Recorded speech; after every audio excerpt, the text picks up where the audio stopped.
Salut à tous, je vous retrouve aujourd'hui dans une nouvelle vidéo qui, oui, aurait dû sortir la semaine dernière. Je n'ai aucune excuse, hormis la flemme.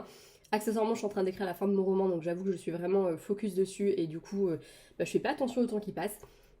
C'est quand même dommage que je vous l'ai pas filmé plus tôt parce que comme j'ai deux BD à vous présenter, j'aurais vraiment aimé vous montrer quelques planches, mais du coup, je ne les ai plus, je les ai déjà rendues à l'heure qu'il est. Donc voilà, vraiment, j'ai très mal géré mon timing et j'en suis la première désolée. Voilà, d'autant plus que pour le coup, cette vidéo, j'aurais vraiment pu vous la filmer un peu en amont, donc j'ai vraiment mal géré mon truc. Je suis désolée, mais c'est pas grave, on va quand même se retrouver pour un petit update lecture le deuxième du mois d'octobre. Un troisième ne devrait pas tarder à arriver, du coup, la semaine prochaine, parce que cette fois-ci, je ne ferai pas les mêmes erreurs, et promis, je vous la filmerai en temps et en heure. Bref, le premier livre dont je vais vous parler, c'est le seul roman de cette vidéo. On est sur une romance avec le dernier Emma Green, Ce qui nous rend vivants, publié aux éditions Addictive, est sorti en ce début de mois d'octobre. On est clairement sur une vibe de Grey's Anatomy et toutes les séries médicales, puisqu'on va suivre Cléo, interne aux urgences de l'hôpital public de Chicago, qui démarre du coup son internat. Elle va là-bas retrouver Carter Cruz. Carter Cruz, c'est le gars avec qui elle était en études de médecine, ils étaient dans la même école. Et ils étaient un petit peu rivaux, puis après sont devenus amis. Et depuis, ils se parlent plus du tout, ils sont plutôt ennemis. Lui, de son côté, il attaque sa première année de résidence, donc l'année qui est juste au-dessus, l'année d'internat en médecine, puisqu'on apprend que il s'est passé quelque chose et que Cléo, elle a complètement foiré ses examens, donc elle a dû repiquer son année, sa dernière année de médecine. Du coup, elle a une année de retard par rapport à Carter et elle va retomber sur lui là-bas. Peut-être l'occasion du coup pour eux de remettre les points sur les i. J'ai particulièrement aimé ce roman pour tous les petits clins d'œil à notamment Grey's Anatomy parce que moi c'est la seule série de médecine que j'ai pu suivre, donc forcément quand tu me mets un mec qui est en neurochirurgie comme Derek Shepherd, j'ai un petit côté de ah tiens dis donc. Et puis quand en plus de ça il y a plein d'autres petits clins d'œil à ces séries médicales, que ce soit des clins d'œil complètement assumés ou des clins d'œil un peu plus déguisés, un peu plus. Moi, je trouve ça génial. J'ai vraiment aimé ce roman qui, pour moi, est une ode à toutes ces séries, justement, sur le médical, mais aussi une ode au métier de soignant, de manière générale. D'ailleurs, pour moi, plus qu'une romance, parce que oui, évidemment, ça reste une romance, on est sur du Emma Green, on est aux éditions Addictive, voilà, c'est ce qu'elles font. Que ce soit la maison d'édition ou les autrices, c'est exactement ce qu'on aime de toute façon. Pour moi, il y a quand même vraiment des sujets vachement plus forts qui sont abordés derrière tout ça. Et j'ai un peu l'impression d'ailleurs que la romance, elle est un petit peu... ben, elle ne représente qu'un pan de l'histoire et qu'il y a beaucoup plus derrière, notamment justement un petit peu cette dénonciation du système, de comment ça se passe au niveau des urgences, urgences qui sont surchargées, des urgences où on n'a pas les moyens de faire bien le travail. Et j'ai trouvé que c'était hyper intéressant de découvrir ça au travers d'un roman parce que oui, on en entend parler, on le voit dans les médias, on a beaucoup de soignants qui ouvrent la parole à ce sujet. Je pense que le Covid d'ailleurs a accéléré un petit peu tout ça parce que les conditions de travail étaient juste aberrantes à ce moment-là et ça continue d'être le cas. Et voilà, donc après on parle de la France, mais les autrices Emma Green étant françaises, je pense qu'elles se sont aussi beaucoup inspirées voilà, du médical en France et de ce que subissent les soignants. Je sais pas ce qu'il en est aux États-Unis, mais je pense que c'est exactement la même chose. Hein, c'est partout pareil. Donc j'ai trouvé que c'était hyper intéressant de découvrir tout ça. J'ai un peu eu l'impression malgré tout de survoler un petit peu l'histoire et de jamais complètement rentrer dedans, mais ça je pense que c'est vraiment moi en ce moment, j'ai beaucoup de mal à rentrer dans certains des livres que je lis et à m'attacher aux personnages. C'est dommage parce que dans une romance, c'est ce que je préfère, m'attacher au personnage et vivre le truc intensément. Ça m'a pas empêché de verser une larme ou deux et d'être vraiment hyper touchée par ce roman que j'ai adoré. J'ai adoré les histoires très personnelles des deux protagonistes et j'ai adoré surtout le duo qu'ils forment parce que je trouve qu'à partir du moment où ils commencent à former un couple, ils deviennent un tout. Et c'est les histoires un peu autour des personnages qui va continuer de créer de l'histoire, qui va continuer de créer de l'intrigue. On a également un petit peu de suspense puisqu'on va très vite comprendre et apprendre que Cléo, si elle est dans cet hôpital et au service des urgences, c'est pas anodin. Elle n'a pas fait ce choix comme ça, il s'est passé quelque chose et elle est là un petit peu aussi pour enquêter. Et j'ai trouvé que c'était hyper intéressant. J'ai aussi beaucoup aimé toute l'intrigue autour de Carter, de sa famille, etc. Enfin voilà, j'ai trouvé qu'il y avait vraiment plein de petites intrigues qui se mêlaient et qui faisaient que justement ça m'a un peu fait un peu ça m'a donné un peu l'impression de replonger dans une série télé autour des urgences où chaque épisode va amener son lot d'intrigues parce qu'il se passe beaucoup de choses dans le récit et en même temps c'est pas trop, les intrigues sont vraiment, elles sont tenues d'un bout à l'autre. Les patients, on les voit un peu comme un espèce de tourbillon de patients, on va pas s'arrêter sur chaque cas comme ce serait dans le cas dans une série où oui en effet voilà, mais chaque petite intrigue des personnages est hyper intéressante et le récit est très addictif, il y a une petite dose de suspense qui fait que en plus de ça on n'a pas envie de lâcher, on a envie de connaître la fin. Bref, carton plein pour ce nouveau roman de Emma Green que j'ai beaucoup aimé, que je vous conseille de découvrir. Même si vous ne connaissez pas ces autrices, si vous aimez les séries médicales, je pense que ça devrait vous plaire globalement. Et si vous aimez Emma Green, voilà, vous allez retrouver tout ce que vous aimez chez elle dans ce roman. Voilà. Ensuite, alors je vais prendre mon carnet parce qu'évidemment, j'ai pas les noms des auteurs en tête, auteurs et illustrateurs des BD. Comme je suis un peu teuteux, je me suis pas préparée à l'avance. C'est un comble, hein. Pourtant je devrais avoir l'habitude. Donc j'ai lu 2 BD puisque je crois que je vous l'ai pas dit, mais je suis officiellement libraire depuis quelques temps. Je suis passée au rayon livres chez Cultura. Et je peux être amenée à être un petit peu en librairie parce que mon poste étant en binôme, j'ai pas un rayon qui m'est attitré et de toute façon, il faut qu'on soit polyvalent aussi un minimum. Le collègue qui gère le rayon BD, il est pas là H24, donc à un moment donné, il faut pouvoir être capable de conseiller les gens. Donc j'essaye un petit peu de lire un peu plus de BD. C'est quelque chose que j'ai beaucoup fait cette année, je suis super contente. J'aurais d'ailleurs dû le mettre dans mes challenges de l'année, mais j'ai quand même lu quelques BD. J'ai pas en tête les chiffres, mais je pense qu'on s'approche d'une dizaine de BD lues cette année et je suis contente parce que c'est un genre vers lequel je vais très peu, je reste un petit peu sur la jeunesse quand même, d'ailleurs là vous allez voir, je vais vous présenter 2 BD jeunesse, mais c'est un genre que j'aime bien et surtout c'est bête, mais ça me... Là je pense que ça m'a un peu relancé, j'avais un peu l'impression de beaucoup me traîner dans ce que je lisais, de beaucoup avoir du mal à aller au bout de mes lectures. Le mois dernier j'ai très peu lu, ce mois-ci je sentais que je galérais aussi à lire, alors je sais pas... Peut-être que c'est, comme je vous disais au début de vidéo, comme je suis vraiment à fond dans l'écriture en ce moment, du coup, voilà, la lecture, ça passe un petit peu en arrière-plan et forcément ça joue et je lis moins, c'est logique et c'est pas grave. Mais c'était hyper frustrant pour moi et le fait de lire des BD, comme ça se lit vite, je casse un petit peu cet élan de frustration et j'ai plus l'impression de lire et ça me fait du bien. D'ailleurs, ça m'a un petit peu relancé et là, les derniers livres que j'ai lus, j'étais à fond dedans parce que je pense que ça a un petit peu relancé un peu le truc, donc c'est cool. Bref, la première BD que j'ai lue, il s'agit de Cœur Collège, Secret d'amour de Becca et Maya pour l'auteur et l'illustrateur. Je ne sais pas lequel est lequel et j'en suis navrée. Voilà. On est donc sur une BD très adolescente puisqu'on va y suivre 2 jeunes filles qui sont au collège. Quelle surprise, Cœur Collège, voilà, forcément. C'est une BD, j'avoue, je l'ai pas mal vu passer parce que je crois que le tome 4 est sorti il y a pas longtemps, donc déjà en caisse, je le voyais beaucoup passer et ça m'intrigue un petit peu parce que c'est tout à fait le genre de BD que j'aurais adoré lire quand j'étais au collège et en effet, ça se confirme avec la lecture de celle-ci. Dedans, nous suivons Garance et Lison, qui sont 2 meilleures copines, qui s'interrogent beaucoup sur la question de l'amour. Qu'est-ce que c'est? Pourquoi ça dure pas longtemps? Qu'est-ce qui se passe? Machin, enfin voilà, qu'est-ce que c'est que l'amour? Et elles vont mener leur petite enquête sur le sujet. Elles vont noter toutes leurs petites découvertes dans un carnet, et pour répondre à leurs questions, elles vont interroger leurs amis, observer autour d'elles ce qui se passe. Et elles vont un petit peu comme ça réussir à découvrir au fond qu'est-ce que c'est l'amour. Qu'est-ce que ça signifie quand on a 12-13 ans d'être amoureux? Pourquoi est-ce que les relations de couple ça dure 3-4 jours des fois et puis que on s'échange de bisous et voilà quoi. Et j'ai trouvé que c'était très intéressant parce que déjà c'est très représentatif de cet âge-là et de cet âge où on découvre l'attirance. J'ai beaucoup aimé surtout les messages qui sont donnés. On est sur une BD qui s'adresse à des jeunes et c'est hyper important de leur adresser les bons messages. Et j'ai vraiment aimé la manière dont c'était fait, le fait que ce soit fait par le prisme de 2 gamines en plus, c'est d'autant plus intéressant. Et j'ai vraiment aimé cette notion d'attirance physique, cette notion de justement le physique qui prévaut parfois sur le reste. Est-ce que c'est normal? Est-ce que c'est sain? Etc. Et j'ai trouvé que c'était très très bien. Je trouve que c'est une BD qui est hyper importante à mettre dans les mains des plus jeunes. Et moi, je sais qu'en tant que petite fille, que jeune fille, j'aurais aimé lire ce genre de BD. Moi, à l'époque, j'avais Lou, j'avais les nombrils, j'avais tout ça, et j'ai adoré grandir avec ces BD-là, mais déjà, je lisais déjà pas beaucoup de BD à l'époque, parce que les BD, ça coûte cher. Au prorata de la lecture que t'en fais, je trouve que ça coûte cher, c'est normal, c'est pas... J'estime pas que ce soit un coût démesuré, mais pour moi qui n'avais pas de moyens particuliers, j'avais tendance à privilégier plutôt les romans déjà à l'époque.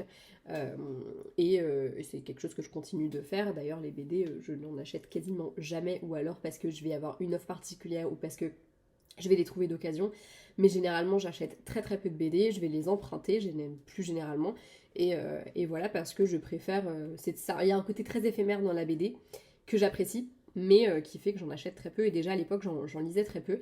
Bref, tout ça pour dire que c'est le genre de BD que j'aurais aimé lire à cet âge-là, parce que je trouve que ça interroge sur vraiment beaucoup de choses, et que ça le fait d'une manière hyper bienveillante. Accessoirement, les dessins sont très sympas et l'histoire, elle se lit toute seule, c'est très mignonné.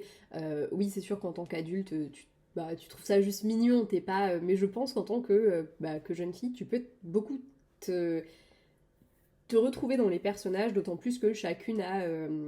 on comprend très vite qu'elles ont chacune un petit secret l'une pour l'autre, elles ont beau être meilleures copines, bah en fait on se rend compte qu'elles se disent pas tout et qu'elles ont des petits secrets, des petites choses qu'elles se cachent.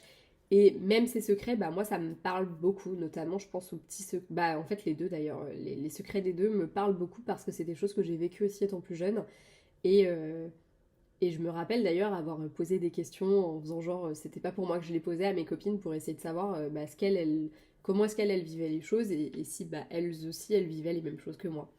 Je me rappelle notamment que j'ai eu mes premiers vrais copains très tard et c'est quelque chose qui m'avait beaucoup pesé en fait parce que j'avais l'impression de voir les gens sortir. En plus j'avais des copines qui avaient des très longues relations au collège. Moi je me rappelle d'une de mes copines qui est sortie pendant... bah, à l'époque ça me paraissait très long. Aujourd'hui je me dis oui bah voilà que c'était une relation assez basique en fait. Mais à l'époque je me disais mais putain c'est ouf et tout. Ouais, personne ne peut sortir avec moi quoi. Je me sentais vraiment lésée et je me rappelle que je posais un peu des questions à mes copines un peu en loose day et tout. Et en fait, bah, c'est un petit peu... Enfin, je trouve que ce genre de BD, ça m'aurait peut-être un peu aussi dédramatisé sur le sujet en mode, ouais, bah en fait, t'es pas la seule et c'est pas grave parce qu'en fait, regarde ce que c'est vraiment... c'est pas de l'amour quand t'as 12 13 ans, généralement, c'est de l'attirance. Par exemple, il y a un personnage dedans, je sais plus comment elle s'appelle, elle a un prénom très bizarre, mais elle est très belle, c'est la plus jolie fille du collège et tout le monde veut sortir avec elle et elle, elle veut sortir avec personne parce qu'elle s'en fout complètement des garçons. Et il y a vraiment ce côté, en fait, bah, personne la connaît vraiment, ils la trouvent juste jolie. Et c'est ce qu'ils aiment chez elle, qu'elle soit belle. Et moi, je me dis, mais en fait, avec du recul, je m'en fous qu'on me trouve belle ou pas, moi. Je préfère que quelqu'un s'intéresse à moi pour ce qu'il y a dans mon crâne, en fait. Et je me dis, bah, c'est rigolo comme ce qui te plaît chez quelqu'un, ce qui t'attire chez quelqu'un, c'est pas ce qui te fait rester derrière, en fait. Et je trouve que c'est hyper intéressant et cette BD est très bien foutue. Bref, voilà, c'était la minute où je vous raconte un peu ma life. Mais ouais, très BD sympa, très sympa cette BD. Et je vous la conseille, notamment bah, si vous êtes maman, papa, voilà, que vous avez des enfants, enfin des jeunes dans votre entourage de 12 13 ans. Plutôt des jeunes filles, j'avoue que c'est quand même assez axé féminin, même si voilà, ça veut tout et rien dire à la fois, mais bah, c'est vrai qu'on a un peu tendance à penser plus facilement à des jeunes filles qui pourraient se retrouver dans les personnages de Lison et Garance. Bon, de toute façon, peu importe, mais en tout cas, je pense que ouais, c'est une BD qui peut être intéressante à faire découvrir aux plus jeunes. Enfin, je sais que moi, si j'avais un cadeau à faire à une gamine de 12 13 ans, je pense que je pencherais pour cette BD. Malheureusement, j'ai pas de gamine de 12 13 ans dans mon entourage, mais voilà, ça ne saurait tarder. Et je pense qu'à l'occasion, c'est le genre de livre que je leur offrirais parce que je trouve que c'est de très bonnes lectures à offrir à des enfants de cet âge-là et en plus de ça, vraiment, c'est hyper bienveillant. Voilà. La seconde BD est un peu plus dans un univers fantastique puisque j'ai lu La boîte à musique, donc j'ai carrément lu tout le cycle 1. Ils ont sorti une intégrale assez récemment, la maison d'édition que j'ai pas en tête. Donc une intégrale qui réunit les 5 ou 6, je crois qu'il y a 5 tomes. Les 5 premiers tomes du premier cycle, c'est une BD de Carbone et JG, et je crois que je dis pas de bêtises, il me semble que Carbone, c'est le scénariste de la BD, la scénariste d'ailleurs, c'est une femme, et JG, je crois que c'est l'illustrateur. Ou l'illustratrice, je sais pas si c'est un homme ou une femme, je suis nulle. J'ai fait zéro recherche, je suis éclatée au sol. Bref. La boîte à musique va nous raconter l'histoire de la petite Nola. Je crois que c'est Nola son prénom, ça y est, j'ai un gros doute. Bref, une petite fille de 8 ans qui, pour son anniversaire, va recevoir la boîte à musique qui était à sa maman. C'est un cadeau qui est très précieux pour elle, puisque sa maman, elle vient de la perdre, elle était malade et elle est décédée il y a peu de temps. Et du coup, c'est un cadeau qui est très précieux pour elle, seulement elle va se rendre compte que dans cette boîte à musique, il y a tout un monde. Et quand une petite fille dans la boîte à musique vient lui réclamer son aide, elle pénètre dans cette boîte à musique et elle pénètre dans le monde de Pandorian. Pandorian. J'ai eu un doute parce qu'il y a un autre monde qu'on découvre plus tard dans la BD et j'ai failli vous donner ce nom-là au lieu du bon nom. Bref, Elle débarque à Pandorian, qui est un monde très particulier, avec du fantastique, de la magie, plein de choses, et c'est juste génial, mais il faut qu'elle fasse très attention parce que les habitants de Pandorian ne doivent surtout pas savoir que son monde à elle existe. Voilà. Et on va la suivre au fur et à mesure de ses petites aventures, on va aussi découvrir des petits secrets derrière tout ça, et on se doute bien que ça va quitter un petit peu ce côté très gentillet, très jeunesse. Voilà. C'est vraiment une BD qui est pour les enfants. De toute façon, l'héroïne a 8 ans, les aventures qu'ils vivent euh, sont plutôt gentillettes, plutôt mignonnettes, malgré... on comprend qu'il y a quand même un fil conducteur qui est un peu moins mignonnet, un peu moins gentillet, donc quand même. Mais on est globalement quand même dans une histoire assez axée jeunesse, assez tranquillou, avec des petites aventures assez mignonnes. J'ai beaucoup aimé le personnage de Nola, qui est très courageuse, mine de rien, et j'ai aimé la voir marcher sur les traces de dans les pas de sa maman. J'ai beaucoup... Je l'ai trouvée très touchante, en fait, cette gamine, parce qu'on sent vraiment qu'elle souffre de la perte de sa maman. Et j'ai aimé l'amitié qu'elle se crée avec les jeunes gens qu'elle découvre là-bas à Pandorian et tous les secrets que ça met à jour. On a vraiment un univers qui est très très riche et j'ai hâte de découvrir le cycle 2 parce que je pense qu'il y a vraiment de très gros trucs qui vont se passer derrière et des secrets qui vont être dévoilés petit à petit. Là notamment la fin, on se dit ok d'accord, il y a des choses qu'on ne sait pas encore et qu'on va découvrir petit à petit, voilà. Il y a beaucoup de mystères et c'est assez rigolo justement, j'ai vraiment aimé ces personnages adultes qui eux savent des choses et on va découvrir petit à petit en filigrane un petit peu plus de ce monde qui est hyper complexe, toujours sous un couvert très jeunesse, très mignon, très voilà, enfin voilà. Et j'ai trouvé que c'était vraiment très sympa. On parle quand même, il y a quand même eu une guerre entre deux peuples, donc il y a quand même quelque chose d'assez fort qui s'est passé, d'assez intense, d'assez dur. Et en même temps, comme on voit tout ça par le prisme de Nola, on a un petit peu ce côté très jeunesse, très gentillet, avec des personnages mignons, tout ça, tout ça. Donc, non, j'ai trouvé que c'était vraiment très intéressant et c'est... Franchement, je vous conseille de découvrir cette BD, elle est belle en plus de ça, les planches de dessin sont juste magnifiques, moi j'ai vraiment aimé. Dans un univers, encore une fois, très jeunesse, c'est très beau, c'est coloré, c'est dommage que j'ai pas les BD pour vous montrer ça. Enfin bref, voilà, j'ai vraiment beaucoup aimé, on est vraiment sur deux univers hyper différents entre la première BD et celle-ci. On a vraiment deux BD très distinctes, mais toutes les deux axées pour la jeunesse. Et je ne saurais trop vous conseiller d'ailleurs, si vous avez des cadeaux à faire à des jeunes, de leur offrir la boîte à musique, ça se lit même relativement jeune. Hein, le fait que Nola ait 8 ans, ça fait qu'on a quand même affaire à un univers assez sympa. Je pense que sur les coups de 10 ans, tu peux le lire sans aucun problème. Même d'ailleurs, à l'âge de Nola, tu peux lire sans trop de problème la BD, tu vas t'y retrouver. Je pense que par contre, il y a un sous-texte derrière que tu comprendras peut-être un petit peu moins, mais globalement, ça reste une BD qui est pour la jeunesse et qui est très axée jeunesse et que j'ai beaucoup aimé découvrir parce que vraiment, on se laisse happer par l'univers et puis à chaque tome, on a une petite aventure et en même temps, en filigrane, voilà, il y a un petit plus derrière qui fait que tu te dis, ouais, à mon avis, il y a quelque chose de pas net derrière ça. Enfin voilà, je trouve qu'il y a ce petit sous-texte qui est hyper intéressant et qui fait que en fait, t'as envie de lire la suite parce que t'as envie d'en savoir plus, quoi. Voilà, voilà. Je ne vais pas m'étendre davantage sur le sujet des deux BD parce que c'est toujours délicat, je trouve, de parler d'une BD quand tu ne l'as pas sous la main et que tu peux pas aussi montrer la qualité du travail de l'illustration parce que pour moi, il n'y a pas que l'histoire qui compte dans une BD, il y a aussi la partie illustration, hein, sinon dans ce cas-là, tu lis un roman.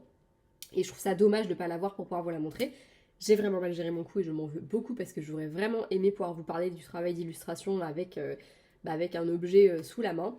Mais c'est pas grave, ça vous invite un peu plus à aller les découvrir en librairie, à aller voir un petit peu ce que ça donne et puis pourquoi pas à les acheter. En tout cas, je vous conseille vraiment de les découvrir, elles sont vraiment très sympas ces BD. Même si encore une fois, accès jeunesse, ça fait un très beau cadeau à un enfant et accessoirement, même en tant qu'adulte, c'est des lectures qui sont assez sympas et des lectures que j'aurais aimé découvrir étant plus jeune. Voilà. J'espère que cette vidéo vous aura plu et que vous me pardonnerez de ne pas en avoir eu une la semaine dernière. Je me dis des fois c'est peut-être pas plus mal, voilà. Il y a des raisons à tout, voilà. Quand on veut bien donner une raison, il y a une raison à tout. Je vous fais de gros bisous, à bientôt dans une prochaine vidéo. Ciao.